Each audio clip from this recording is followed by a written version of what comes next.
What if I told you there is a virus that more than 9 out of 10 people on Earth will get in their lifetime? A virus that, once you're infected, stays with you forever. Sounds pretty intense, right? But what if I also told you that for most people, they never even know they were infected? We're talking about the Epstein-Barr virus, or EBV. It's one of the most common and successful viruses on the planet. And while it's usually harmless, it's also the culprit behind that famous illness we all know as mono, or the kissing disease. So what is this virus really? How do you get it? How do you know if you have it? And what does it actually mean that it stays with you for life? Let's get into it. First things first, let's get the technical name out of the way. Epstein-Barr virus is officially known as human herpes virus 4. Now, wait. When people hear herpes, their minds go to one place. But this is a huge family of viruses. The virus that causes chickenpox and shingles, that's a herpesvirus. EBV is in that same family. And when I say it's common, I'm not exaggerating. In the United States, it's estimated that about 50% of all children get infected by the time they reach 5 years old. By the time we're adults, over 95% of us have it. It is everywhere.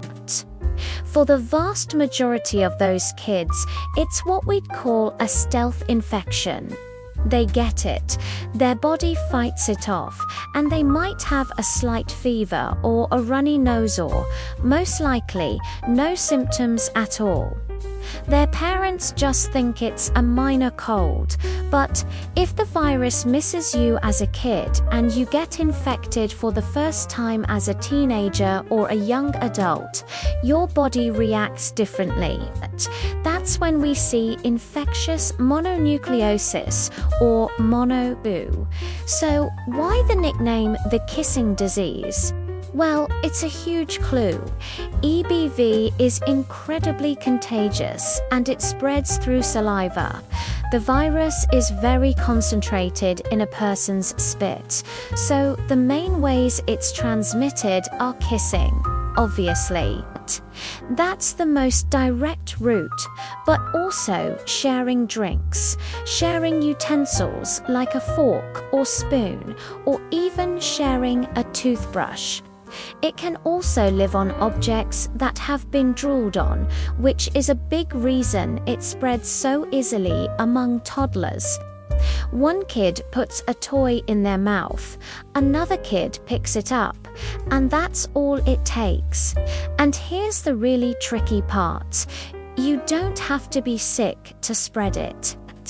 Someone who had mono months ago or someone who never had symptoms at all can still have the virus shedding in their saliva, making them contagious without even knowing it. So what's the virus actually doing in your body? This is fascinating. EBV has a very specific target, a type of white blood cell called a B cell. These are the factories of your immune system. They're the cells that produce your antibodies. The virus infects these B cells and uses them to replicate. When your immune system sees this invasion, it goes to war. It calls in another type of white blood cell, the T cell, to find and destroy the infected B cells. Here's the key. A lot of what we call symptoms of mono isn't the virus itself. It's the sign of your own immune system launching this massive, aggressive counterattack. That's why the symptoms are so intense. We're talking a very painful, swollen throat, a high fever, swollen lymph nodes in your neck, and the big one, extreme fatigue. This isn't just "I'm a little tired." This is a bone-deep, overwhelming exhaustion that makes just getting out of bed feel impossible. This is also why doctors will tell anyone with mono, no sports, no heavy lifting, no contact. About half the time, mono causes the spleen to become enlarged. An enlarged spleen is delicate, and a hard hit could cause it to rupture, which is a life-threatening medical emergency. This is the most serious immediate risk of mono. So you rest for a few weeks, you finally feel better. It's over, right? Yes and no. Your immune system wins the war, but it doesn't wipe out every single enemy. A few of the infected B cells go into hiding. The virus inside them goes to sleep. This is called latency. The virus just sits there, inactive, inside your cells for the rest of your life. But for almost everyone, this is not a problem. It's a quiet tenant that never causes trouble. However, the virus can reactivate if your immune system is weakened. When it does, you don't get mono again. Your immune system has a long memory and shuts it down fast. So, how do you know for sure if you have mono? Your doctor will likely suspect it from your symptoms. To confirm, they'll do a blood test, usually a monospot test, which looks for the antibodies your body is making to fight it, and the treatment. This is the frustrating part. Because it's a virus, antibiotics are 100% useless.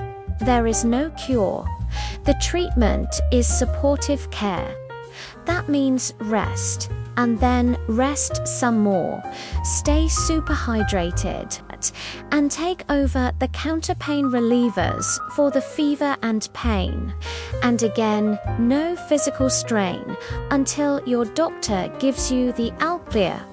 So, to wrap it all up, the Epstein-Barr virus is an incredibly common stealth virus that most of us get as kids. If you get it as a teen, it can cause mono. The symptoms are mostly your own immune system fighting a massive war.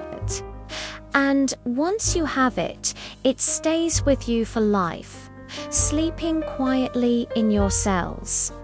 The best way to handle it: get plenty of rest, drink your fluids, and maybe think twice about sharing a drink with someone who looks really tired and is complaining about a sore throat. Thanks for watching. If you learned something new, I'd really appreciate a like on this video. And let me know in the comments, did you ever have mono? What was your experience? See you in the next one.